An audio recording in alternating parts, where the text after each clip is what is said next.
ஏசாயா தீர்க்கதரிசியின் புஸ்தகம் 11ஆம் அதிகாரம். ஏசா என்னும் அடிமரத்திலிருந்து ஒரு துளிர் தோன்றி அவன் வேர்களிலிருந்து ஒரு கிளை எழும்பி செழிக்கும். ஞானத்தையும் உணர்வையும் அருளும் ஆவியும், ஆலோசனையையும் பெலனையும் அருளும் ஆவியும், அறிவையும் கர்த்தருக்கு பயப்படுகிற பயத்தையும் அருளும் ஆவியுமாகிய கர்த்தருடைய ஆவியானவர் அவர் மேல் தங்கியிருப்பார். கர்த்தருக்கு பயப்படுதல் அவருக்கு உகந்த வாசனையாயிருக்கும். அவர் தமது கண் கண்டபடி நியாயம் தீர்க்காமலும், தமது காது கேட்டபடி தீர்ப்பு செய்யாமலும், நீதியின்படி ஏழைகளை நியாயம் விசாரித்து, யதார்த்தத்தின்படி பூமியிலுள்ள சிறுமையானவர்களுக்கு தீர்ப்பு செய்து, பூமி தமது வாக்கின் கோலால் அடித்து, தமது வாயின் சுவாசத்தால் துன்மார்கரை சங்கரிப்பார். நீதி அவருக்கு அரைக்கட்டும், சத்தியம் அவருக்கு இடை கச்சையுமாயிருக்கும். அப்பொழுது ஓநாய் ஆட்டுக்குட்டியோடே தங்கும், புலி வெள்ளாட்டு குட்டியோடே படுத்துக்கொள்ளும். கன்று குட்டியும் பாலசிங்கமும் காளையும் ஒருமித்திருக்கும். ஒரு சிறு பையன் அவைகளை நடத்துவான். பசுவும் கரடியும் கூடி மேயும், அவைகளின் குட்டிகள் ஒருமித்து படுத்துக் கொள்ளும். சிங்கம் மாட்டை போல் வைக்கோல் தின்னும். பால் குடிக்கும் குழந்தை விரியன் பாம்பு வலையின் மேல் விளையாடும். பால் மறந்த பிள்ளை கட்டுவிரியன் புற்றிலே தன் கையை வைக்கும். என் பரிசுத்த பர்வதமெங்கும் தீங்கு செய்வாரும் இல்லை, கேடு செய்வாரும் இல்லை.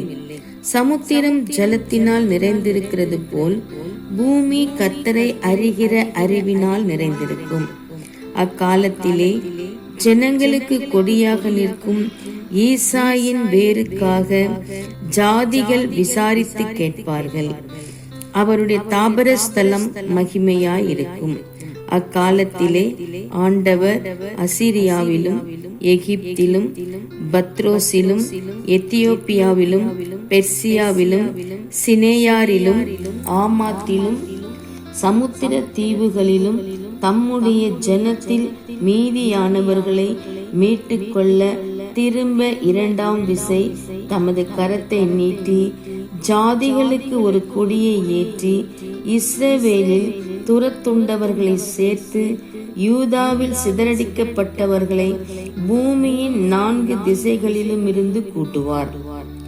எப்பிராயிமின் பொறாமை நீங்கும், யூதாவின் சத்துருக்கள் சங்கரிக்கப்படுவார்கள்.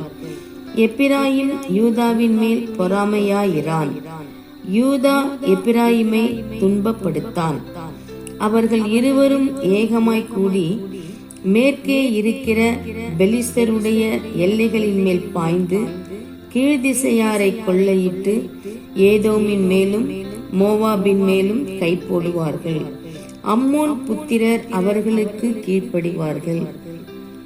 எகிப்தின் சமுத்திர முனையை கர்த்தர் முற்றிலும் அழித்து, தம்முடைய காற்றின் வலிமையினால் நதியின் மேல் தமது கையை நீட்டி 7 ஆறுகளாக பிரித்து ஜனங்கள் கால் நனையாமல் கடந்து போகும்படி பண்ணுவார்.